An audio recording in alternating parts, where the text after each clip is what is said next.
नमस्कार दोस्तों, स्वागत है आपका उपभोक्ता मंच के फाइनेंस की बात कार्यक्रम में। मेरे साथ मैं संजय उपाध्याय, भारतीय अर्थव्यवस्था की ऋण कही जाने वाली जीवन बीमा क्षेत्र का 15 साल का अनुभवी आपके साथ हूं।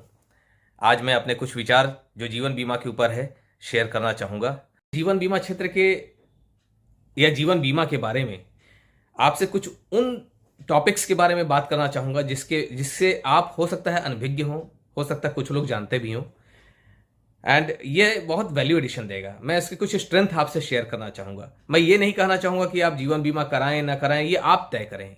आपकी जीवन है, आपकी आर्थिक लक्ष्य हैं, आपकी जिम्मेदारियां हैं, आप तय करेंगे। सो पहली चीज़ मैं ये बताना चाहूँगा कि जीवन बीमा को जिस रूप में आप देखते हैं, थोड़ा सा उस चश्मे को उतारना है और आपको एक नया चश्मा पहनना है, और उसमें आपको ये देखना है कि जीवन बीमा की खासियत क्या है। जब तक से आप इस चीज़ को समझेंगे नहीं, आप उसके करीब उसको समझने के लिए आप किसी और को मौका नहीं देंगे। सो मैं बता दूं कि सबसे पहले जीवन बीमा में जो होता है वो होता है अनुशासित बचत। यकीन जानिए, किसी गफलत में मत रहिएगा, जीवन बीमा क्षेत्र के अलावा कहीं और अनुशासित बचत नहीं होता है। सिस्टमेटिक बचत होता है, अनुशासित नहीं होता है। अनुशासन का मतलब होता है कि अनुशासन जब तोड़ेंगे तो आप दंडित होंगे। जीवन बीमा क्षेत्र में ये होता है, जब भी आप अनुशासन तोड़ते हैं तो आपको नुकसान होता है। जब भी पॉलिसी सरेंडर करते हैं, विड्रॉल्स करते हैं, आपको नुकसान होता है। जब भी आप लेट जमा करते हैं, आपके बोनसेस में नुकसान होता है। सो एक अनुशासन में बंद करके इस चीज़ को जो है निभाना होता है, आर्थिक लक्ष्यों को प्राप्त करना होता है। तो अनुशासित बचत पहला चीज़।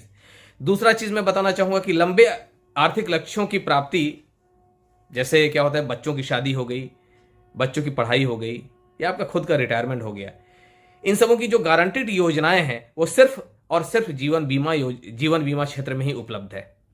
आप कहीं और तलाश ही नहीं सकते। आप कोई और भी भारत में गारंटेड बहुत सारे ऑप्शंस हैं, आप एक बार तलाश करके देखिएगा। आप खुद सर्च करने की कोशिश करिएगा, किसी और विशेषज्ञ से सलाह लेने की कोशिश करिएगा। आप पाएंगे कि अगर आप 20 साल, 15 साल, 25 साल के लिए अगर गारंटेड शब्द ढूंढ रहे हैं, गारंटेड लक्ष्य, आर्थिक लक्ष्यों की प्राप्ति के लिए, तो आप, क्षमा चाहूँगा, आपको नहीं मिलेगा। वो सिर्फ और सिर्फ जीवन बीमा क्षेत्र में ही मिलेगा। तो जीवन बीमा को सिर्फ इस नजरिए से नहीं देखना है कि ये मरने पर ही पैसा मिलता है। 99% के करीब ऑलमोस्ट लोग लिविंग बेनिफिट लेते हैं। कुछ ही हैं दशमलव में जो कि डेथ बेनिफिट लेते हैं। अगर हो जाती है उस कैजुअलिटी तो वो पैसा घर में मिलता है। तीसरी चीज मैं आपको बताऊंगा कि एक आर्थिक लक्ष्य के लिए एक ही योजना लें।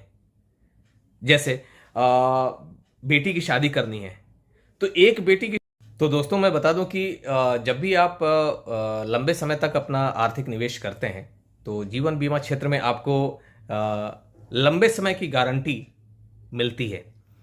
इसको थोड़ा सा मैं क्लियर कर दूं, लंबे समय तक की गारंटी, जैसे मैं आज से 15 साल पहले जो फिक्स डिपॉजिट जो मोस्ट प्रेफर्ड चॉइस हुआ करता था, जो उस पर अगर आप निवेश करते थे तो उस पर जो गारंटेड रिटर्न मिलते थे वो 10-12% मिलते थे, 14% मिलते थे। ये वेरी करता था बैंक टू बैंक। समय के अनुसार उसके रेट ऑफ इंटरेस्ट कम होते गए और आज के तारीख में 4.5%, 4.5%, वो भी अलग अलग बैंक में अलग अलग मिलता है।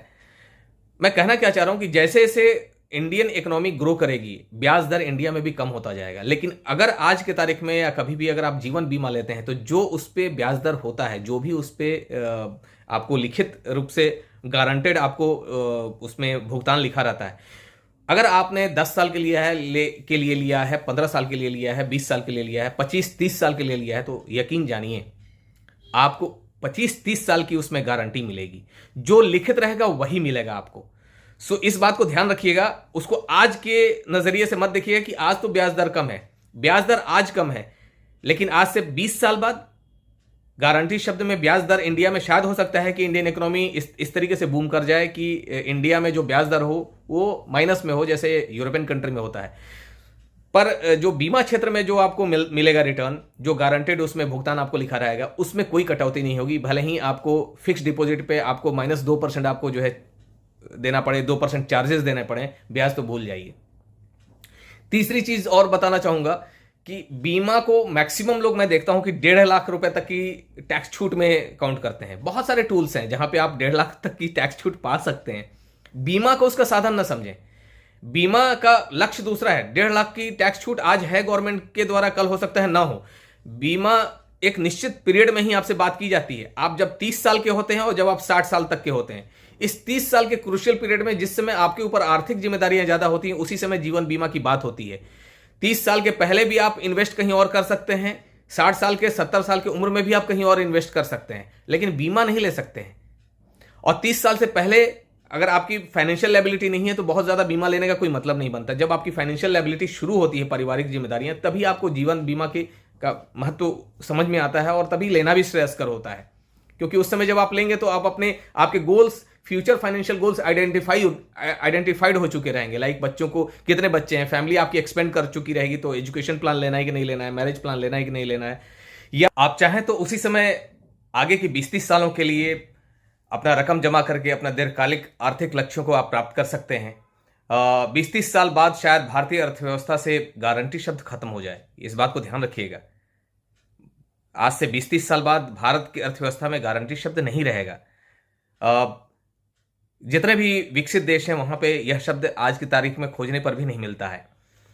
बट आज की तारीख में आपका लिया हुआ जीवन बीमा के साथ एक निर्णय आज से 20-30 साल बाद, जब वो गारंटी शब्द के साथ जो आज की तारीख में बॉन्ड पे, आपके पॉलिसी बॉन्ड पे लिखा हुआ है, वो जब आपको मिलना शुरू होगा, तो यकीन जानिए आपको कहीं ना कहीं से अपने लिए गए निर्णय पे गर्व होगा और आप इस बात को आप मानेंगे कि आपका जो गारंटेड भुगतान है वो सुनिश्चित है और आपने एक सही निर्णय सही समय पे लिया था। एक चीज और आपने ध्यान रखिएगा कि जब भी बच्चों के लिए शिक्षा या उनकी शादी के लिए आप कोई भी फाइनेंशियल प्लानिंग कर रहे हैं, तो आप जीवन बीमा जो करिएगा वो अपने ऊपर करिएगा। अमूमन हम लोग करते क्या हैं कि हम जानकारी के अभाव में बच्चों का प्लान है तो बच्चों के ऊपर ले लेते हैं। बच्चों के लिए लीजिए, बच्चों के ऊपर मत लीजिए। बच्चे छोटे होते हैं, उनकी जो कीमत है, उनकी जो हमारे लिए महत्व है, वो इमोशनल, भावनात्मक रूप से महत्व है, ना कि उनका आर्थिक महत्व है। बच्चे बच्चे होते हैं, वो हमारे घर का खर्च नहीं चलाते हैं, हम उनके ऊपर आश्रित नहीं होते हैं, वो हमारे ऊपर आश्रित होते हैं।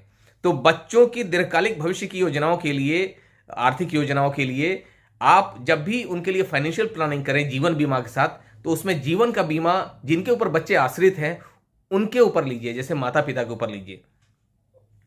इसमें कभी भी किसी दबाव में मत आइए या किसी लालच में मत आइए, क्योंकि बच्चों के ऊपर जब भी आप जीवन बीमा लेते हैं तो उसमें मोर्टेलिटी चार्ज थोड़ा कम कटता है और आपको थोड़ा सा लाभ ज़्यादा मिलता है। थोड़े से लाभ के चक्कर में कहीं ऐसा ना हो कि क्योंकि अगर कल को आपके साथ कोई अनहोनी होती है तो बच्चे जो है उस पॉलिसी को नहीं चला पाएंगे, या अगर हमारे घर में हमारी बेटर हाफ है, मैक्सिमम हमारे इंडिया में कल्चर है कि वर्किंग कल्चर अब धीरे धीरे बढ़ रहा है, बट इंडिया में कल्चर ये है कि हाउसवाइफ मैक्सिमम हमारे घर में होती हैं और उनको बाहर की अर्थव्यवस्था के बारे में बहुत ज़्यादा जानकारी नहीं होती है, वो सक्षम नहीं रहेंगी उस चीज़ को चलाने के लिए। तो जब भी आप जीवन बीमा लें, एजुकेशन प्लान लें, मैरिज प्लान लें या कोई भी इस तरह का प्लान लें, तो आप जो घर का जो की पर्सन है, जो कि पैसे कमा रहा है, आप जीवन बीमा में उसकी जीवन को सुनिश्चित करें कि वो आर्थिक रूप से प्रोटेक्ट हो। और दूसरी चीज़, एजुकेशन प्लान उस बच्चे के लिए स्पेसिफिक हो, एक ही हो। मैरिज प्लान उस बच्चे के लिए स्पेसिफिक हो। एजुकेशन प्लान एक बच्चे के लिए एक ही हो, मैरिज प्लान एक बच्चे के लिए एक ही हो। एक ही प्लान को एक बच्चे के लिए कि भविष्य की आर्थिक जरूरतों के लिए आप बार बार रिपीट न करें, क्योंकि वो जो उम्र होता है जिस समय आप ये निर्णय ले रहे होते हैं, वो उम्र आपका आज से 5 साल बाद, आज से 10 साल बाद वो उम्र फिर नहीं रह जाता है, वो बढ़ जाता है और उसके आधार पे आप लाभ भी आप उस हिसाब से नहीं पा पाते हैं। तो मेरे हिसाब से जितनी भी बातें हमने शेयर की हैं ये बहुत ही लाभकारी हैं और भविष्य में मुझे लगता है कि काफ़ी वैल्यू एडिशन देगा। सो मैं आप धैर्य से हमारी बातों को सुनने के लिए मैं सबसे पहले आप लोगों को धन्यवाद देना चाहूँगा। बहुत बहुत धन्यवाद दोस्तों। मिलते हैं आपसे अगले एपिसोड में उपभोक्ता मंच के साथ। जय हिंद, नमस्कार।